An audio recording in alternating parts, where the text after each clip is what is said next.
Bom dia, alunos! Hoje nós vamos falar sobre um assunto muito interessante, sobre o qual vocês têm ouvido muito nos últimos tempos, o sistema imunitário.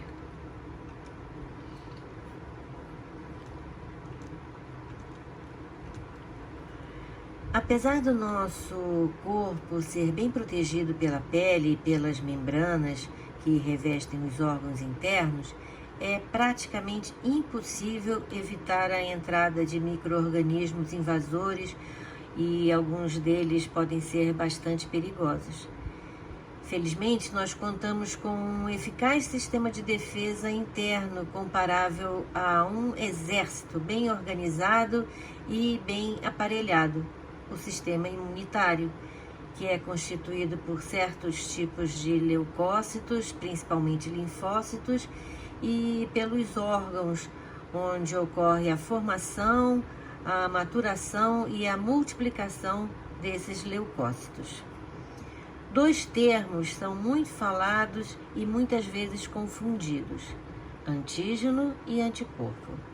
Então vamos entender o significado de cada um para não confundir mais, ok?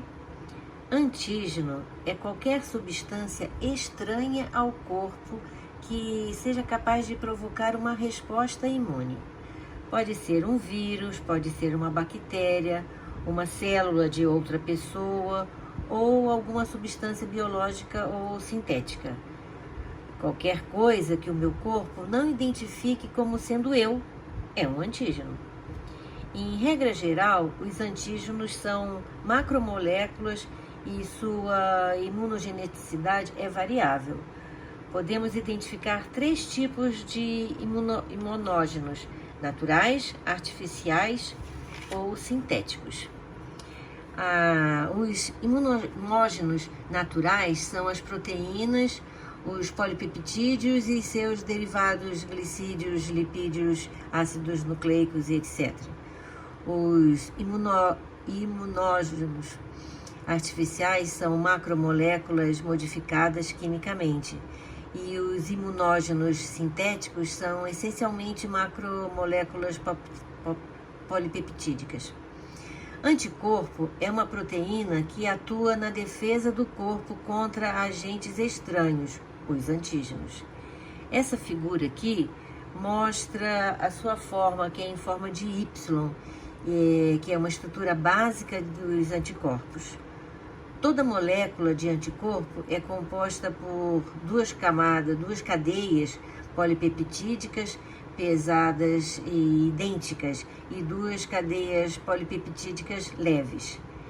As extremidades da molécula de anticorpo são capazes de reconhecer e de se ligar especialmente aos antígenos que induziram a formação do anticorpo.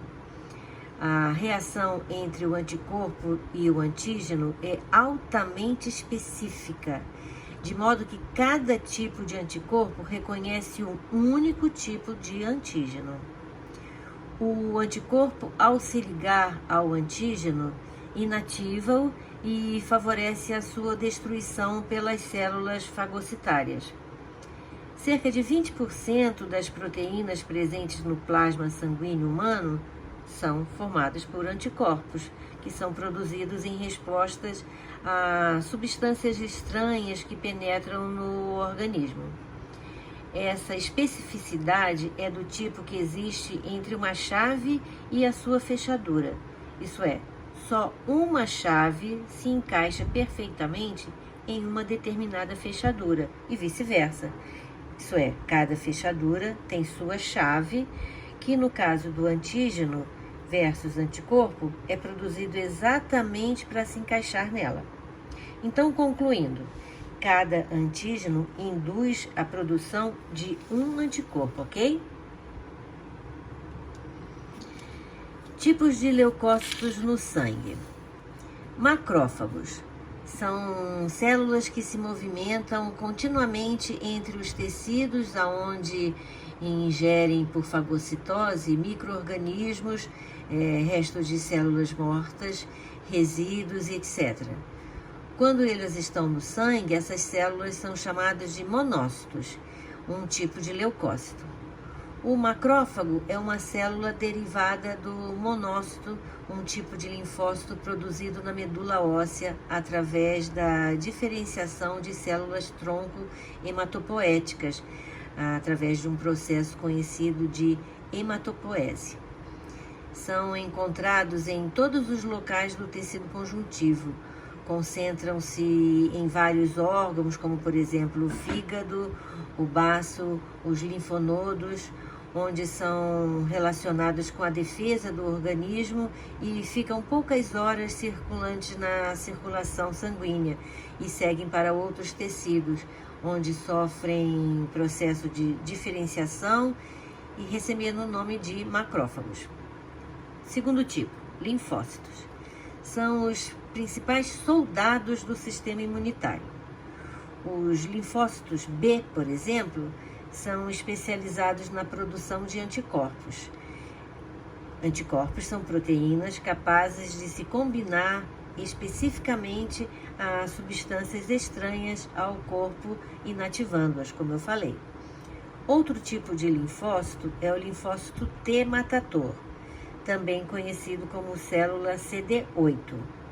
Esses linfócitos, linfócito T matador, são especializados em reconhecer e matar células corporais alteradas, como as infectadas por vírus, por exemplo, e assim impedindo que se multipliquem. Eles também atacam células estranhas à pessoa, sendo os principais responsáveis pela rejeição de órgãos transplantados. Pessoas transplantadas, por esse motivo, têm que tomar para o resto da vida medicamentos que impedem essa rejeição. Outro tipo, os linfócitos T auxiliadores, que também são conhecidos como células CD4. Elas são os comandantes do sistema imunitário. Elas recebem informações dos macrófagos sobre a presença de invasores no corpo e estimulam imediatamente os linfócitos B e os linfócitos T matadores a combater os invasores. Se os linfócitos T auxiliares deixam de atuar, os linfócitos B e os linfócitos T matadores não serão ativados. É o caso da AIDS.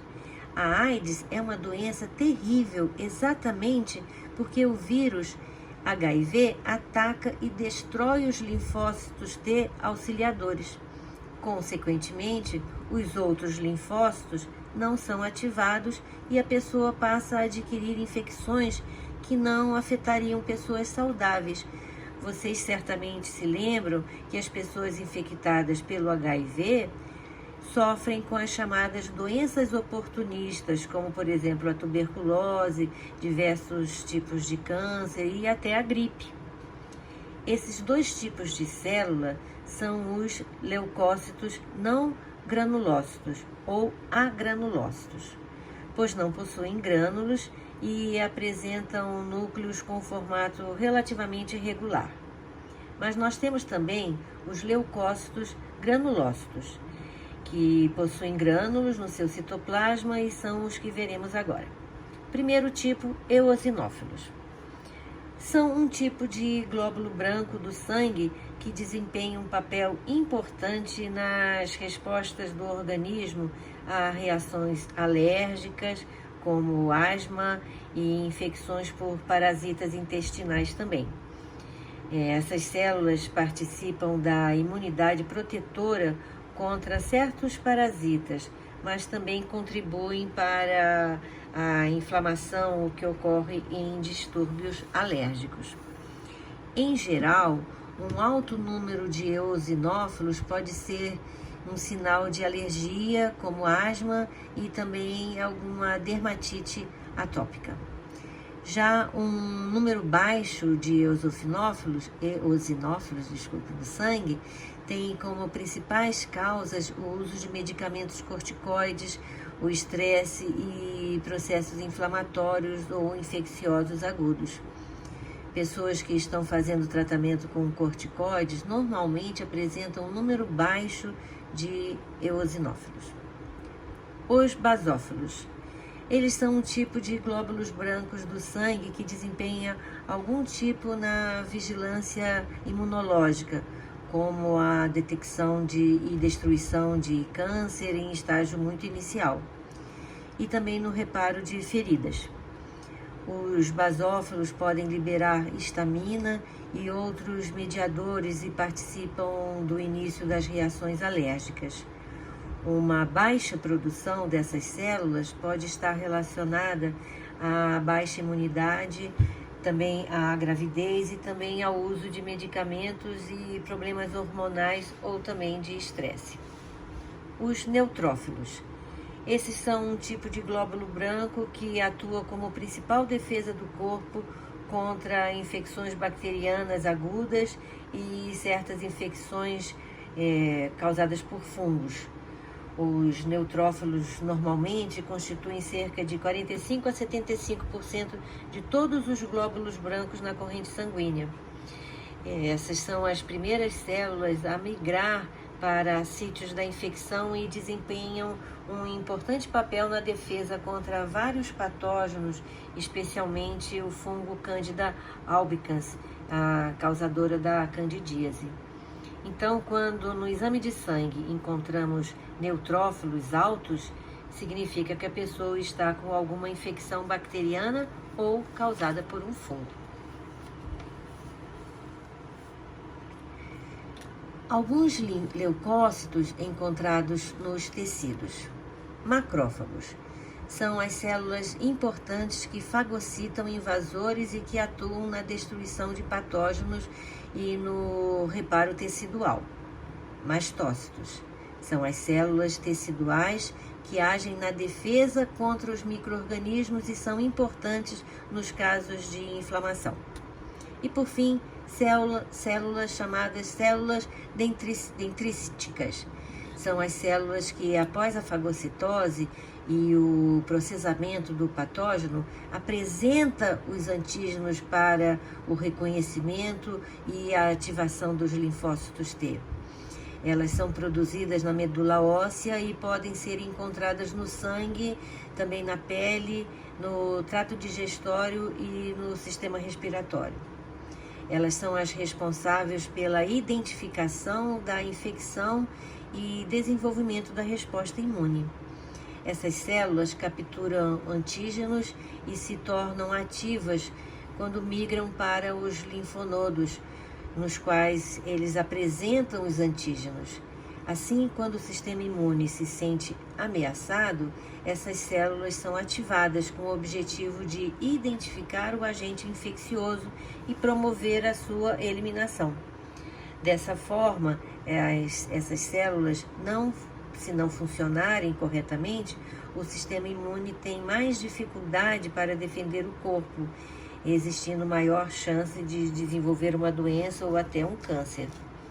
Essas células são essenciais para o desenvolvimento da imunidade adaptativa, que é aquela em que são geradas as células de memória, evitando que ocorra novamente ou de forma mais branda a infecção pelo mesmo organismo.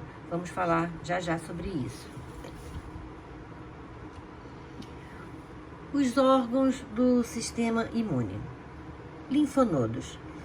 São pequenos gânglios que são pequenas estruturas que funcionam como filtros para substâncias nocivas. Eles contêm células do sistema imunológico que ajudam a combater infecções, atacando e destruindo germes que são transportados pelo líquido linfático, pela linfa. Os linfonodos são encontrados em maior quantidade no pescoço, que são chamados linfonodos cervicais, nas axilas, que são os linfonodos axilares, nas virilhas, que são os linfonodos inguinais, e ao longo dos grandes vasos sanguíneos. No total, existem cerca de 400 gânglios no corpo, sendo 160 encontrados apenas na região do pescoço. Certamente vocês já foram ao médico e ele examinou a região do seu pescoço com as mãos, né? Por quê? Para ver se está inchado. É possível sentir os linfonodos periféricos palpáveis e comumente encontrados e não necessariamente indicam uma doença. A interpretação vai depender dos achados na história e no exame físico do paciente. Na dúvida, sempre faça uma revisão com o seu médico clínico geral, ok? Os linfonodos normais têm mais ou menos 1 centímetro de diâmetro e a consistência é elástica. São indolores à palpitação e móveis em relação à estrutura adjacentes. A função dos linfonodos é filtrar a linfa e assim remove partículas estranhas antes que a linfa retorne ao sistema circulatório sanguíneo. Além de manter e produzir os linfócitos B e alojar os linfócitos T também. Quando há necessidade da retirada dos gânglios da virilha ou da axila, normalmente a linfa pode se acumular, causando inchaço nos membros inferiores ou nos membros superiores. Os linfonodos podem aumentar de tamanho por diversos motivos, como falado anteriormente. De acordo com hematologistas, o mais comum é que isso aconteça quando eles são invadidos por células de defesa em casos de infecção. Nesses casos, eles dão origem a famosas ínguas. As ínguas são reações do nosso corpo, é uma defesa do organismo e elas podem surgir em vários lugares. Qualquer tipo de infecção pode provocar íngua e algumas das mais comuns são resfriados, gripes, otite, sinusite, faringite ou qualquer tipo de virose como a zika ou a dengue. Se vocês apresentarem qualquer alteração física nos linfonodos, sempre procure o seu médico. Outro órgão, o apêndice. O apêndice é um prolongamento do intestino grosso, que tem a função de fabricar e servir de depósito de bactérias que auxiliam na digestão. Além disso, ele também possui células linfóides que produzem anticorpos e ajudam nas defesas do organismo. Algumas vezes, o apêndice pode inflamar e causar apendicite. A apendicite possui causas diversas, sendo a mais comum a entrada de um pouco de bolo fecal, ou seja, de fezes, dentro do apêndice, e aí causa a irritação e a inflamação do órgão. Uma infecção gastrointestinal que faz com que uma bactéria invasora entre no apêndice também pode causar a apendicite, e muitas vezes é preciso fazer uma cirurgia. Medula óssea. Ela é encontrada no interior dos ossos, contém as células tronco hematopoéticas que produzem os componentes do sangue, incluindo as hemácias, chamadas de eritrócitos, também glóbulos vermelhos, os leucócitos ou glóbulos brancos, que fazem parte do sistema de defesa do nosso organismo, e também as plaquetas, que são responsáveis pela coagulação sanguínea. A medula óssea é um tecido líquido gelatinoso de grande atividade, evidenciado pelo grande número de multiplicações celulares. Ela se mantém em atividade intensa e ininterrupta para produzir células sanguíneas e, para isso, depende de abundante e contínuo suprimento de substâncias. Para elaborar nossos glóbulos vermelhos, ela aproveita restos de glóbulos vermelhos envelhecidos e destruídos. O ferro, por exemplo, contido na hemoglobina, é reaproveitado. Ao nascermos, todos os nossos ossos contêm medula capaz de produzir sangue, glóbulos brancos e plaquetas, a medula vermelha. Com o passar dos anos, a maior parte da medula vai perdendo sua função, sendo substituída por tecido gorduroso que passa a ser chamado de medula amarela. Nos adultos, apenas alguns ossos continuam exercendo essa função. as costelas, o corpo das vértebras, as partes esponjosas de alguns ossos curtos e nas extremidades dos membros superiores e inferiores, assim como o interior dos ossos do crânio e também do osso externo, principalmente no osso maior do nosso corpo, o fêmur. Os outros ossos do esqueleto do adulto possuem medula amarela e, portanto, em condições normais, são incapazes de produzir sangue. Quando há uma necessidade maior, como no caso de uma anemia, parte dessa medula óssea amarela pode voltar a produzir células sanguíneas. Células-tronco são um conjunto de células capaz de se transformar em qualquer tipo de célula do nosso organismo, por isso são chamadas células totipotentes. Podem ser adultas com funções limitadas ou embrionárias, tendo funções pluripotentes, ou seja, se transformar em qualquer tipo celular do nosso organismo. A medula óssea contém as células-tronco, que pode originar algumas partes do corpo, mas não pode originar a placenta, por exemplo. A medula óssea também pode ser doada para ser transplantada. O processo se baseia no transporte das células hematopoéticas. O transporte consiste na substituição de uma medula óssea doente ou deficitária por outra medula sadia. Diversos exames de medula óssea podem ser realizados através de biópsia para diagnóstico de uma doença. Tonsilas e adenoides. Tonsilas, antigamente chamadas de amígdalas, são estruturas arredondadas presentes na orofaringe, que são constituídas por aglomerados de tecido linfóide. Elas são grandes aliadas do sistema imunológico, principalmente na faixa etária dos 5 aos 7 anos. As tonsilas constituem a primeira linha de defesa contra doenças e produzem leucócitos para ajudar o organismo a lutar contra infecções, combatendo as bactérias e os vírus que entram no nosso organismo através da boca. Porém, são órgãos vulneráveis a infecções por esses invasores.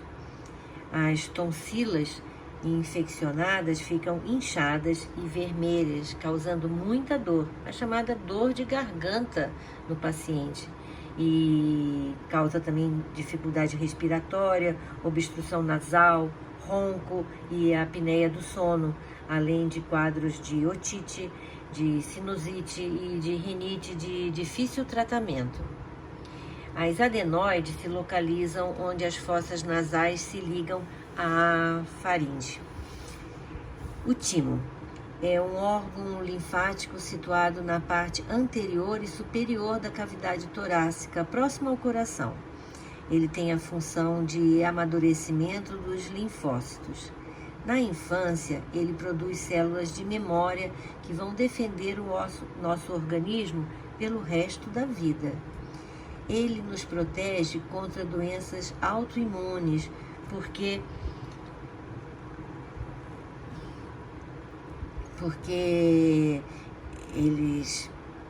as doenças autoimunes atacam um organismo saudável. O timo difere de outras estruturas do organismo humano porque ele é maior e mais ativo na infância, diminuindo aos poucos após a puberdade. Aos 35 anos, mais ou menos, praticamente ele desapareceu. Durante esta involução, ele diminui de tamanho e também de atividade. O famoso teste do pezinho, feito em criancinhas, em recém-nascidas, pode diagnosticar imunodeficiências e essa imunodeficiência deve ser controlada pela alimentação do bebê e também pela orientação do pediatra. O baço. O baço retém células mortas ou células doentes que estejam perambulando na circulação sanguínea. O baço é como um filtro que faz um serviço de controle de qualidade. O sangue passa por seus vasos, repleto de glóbulos vermelhos jovens e velhos, e o baço seleciona, prende e destrói aqueles que têm mais idade, que não têm mais vitalidade. Um glóbulo vermelho vive, em média, 120 dias. Depois da remoção do baço, quando necessário por algum acidente, por exemplo, a capacidade do corpo de combater infecções fica diminuída e aí outros órgãos, especialmente o fígado, aumentam a sua capacidade de produzir anticorpos para combater então infecções e proteger o organismo, já que a pessoa teve que retirar o baço por algum motivo. E por último, as chamadas placas de Peyer. É um conglomerado de linfonodos, isto é, um agregado de nódulos linfáticos que constitui um componente principal do tecido linfático que está associado ao intestino e são particularmente grandes no íleo, onde se encontram principalmente parte do intestino oposta ao mesentério. São em número de 20 ou 30 no adulto. E nesse local há a indução das respostas imunes adaptativas, isso é, apresentação e reconhecimento de antígenos, ativação e diferenciação dos linfócitos, contra antígenos imunogenéticos no intestino delgado.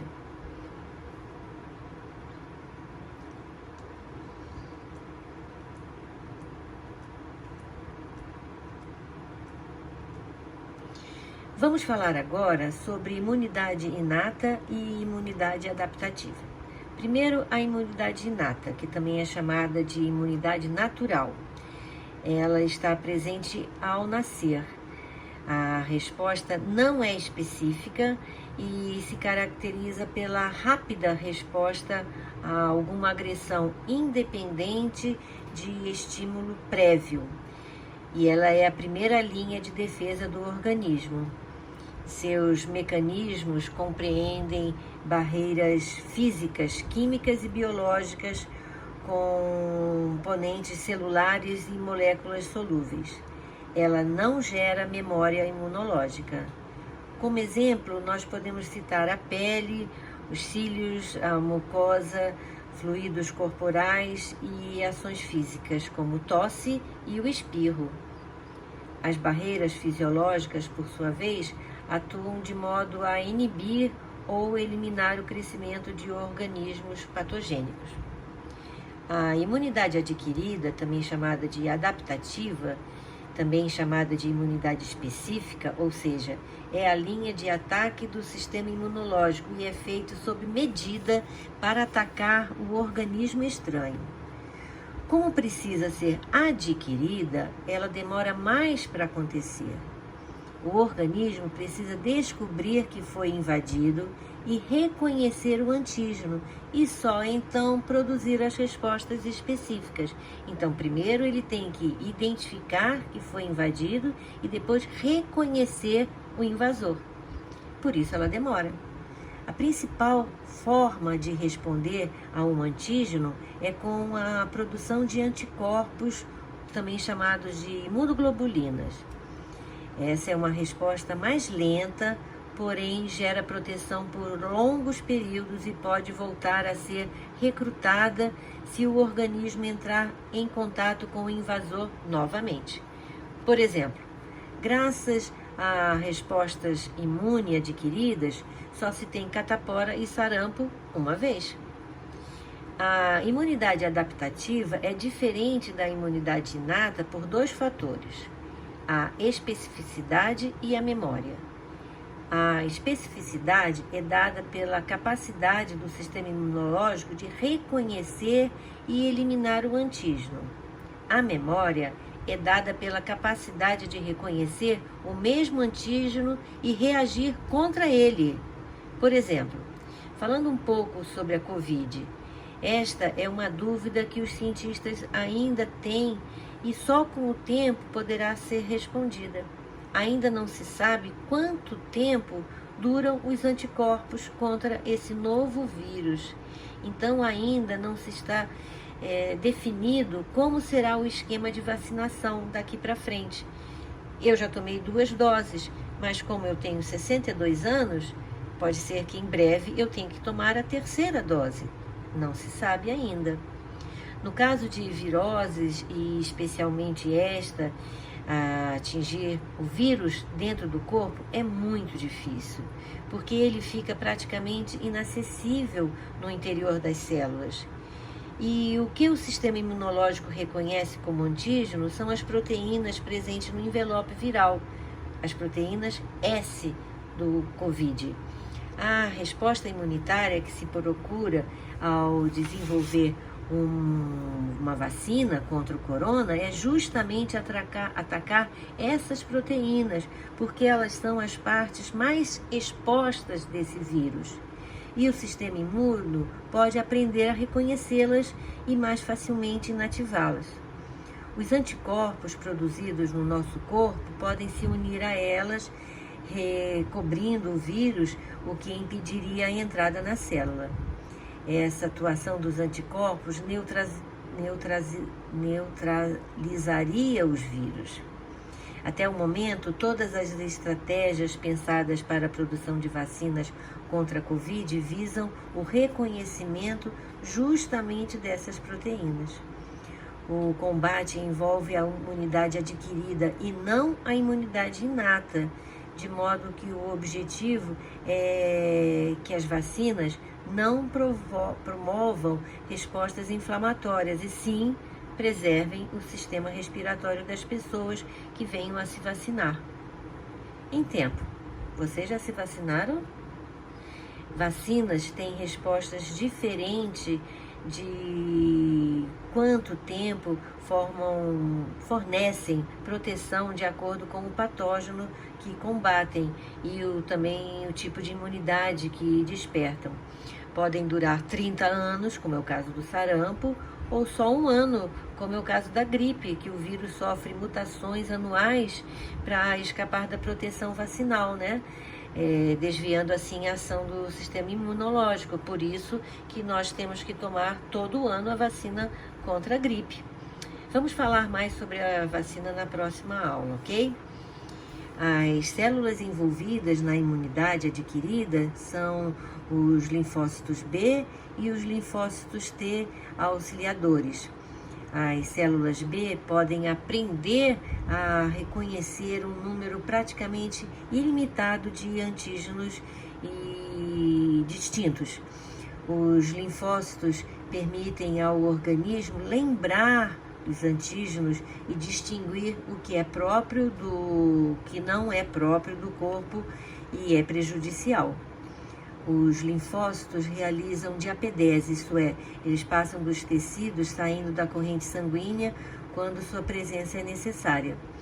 Os linfócitos podem ser células T ou células B. As células B e as células T trabalham juntas para destruir os invasores.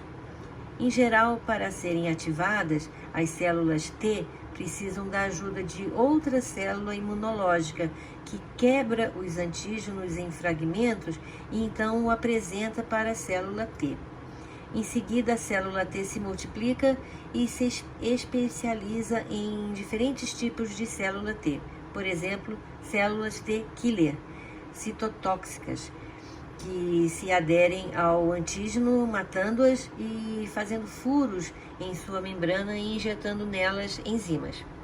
Células T auxiliares, que ajudam a ativar as células T killer para matar as células infectadas, e outras ajudam as células B a produzirem anticorpos contra antígenos estranhos, ou ainda ajudam a ativar os macrófagos, permitindo que eles irrigam células infectadas, ingiram células infectadas ou anormais também, de forma eficaz. E também temos as células T supressoras ou reguladoras, que produzem substâncias que ajudam a encerrar a resposta imunológica ou evitam que ocorram respostas prejudiciais ao organismo. E quando isso ocorre? Quando o organismo, por motivos ainda não totalmente compreendidos, não distingue o que é próprio e o que não é próprio. Essa disfunção pode resultar em uma doença autoimune, em que o organismo ataca seus próprios tecidos, como no caso do lúpus, no caso da doença celíaca, quando a pessoa tem alergia ao glúten, e também a artrite reumatoide, que é uma doença inflamatória crônica que afeta as articulações das mãos e dos pés. Bem, alunos, esse assunto, sistema imunológico, é muito interessante, porém muito complexo. Nunca se falou tanto em vacina, imunidade, anticorpo e etc. Estamos todos aprendendo com esse vírus e, infelizmente, a duras penas. Na próxima aula, vamos continuar com esse assunto, ok? Então, até lá!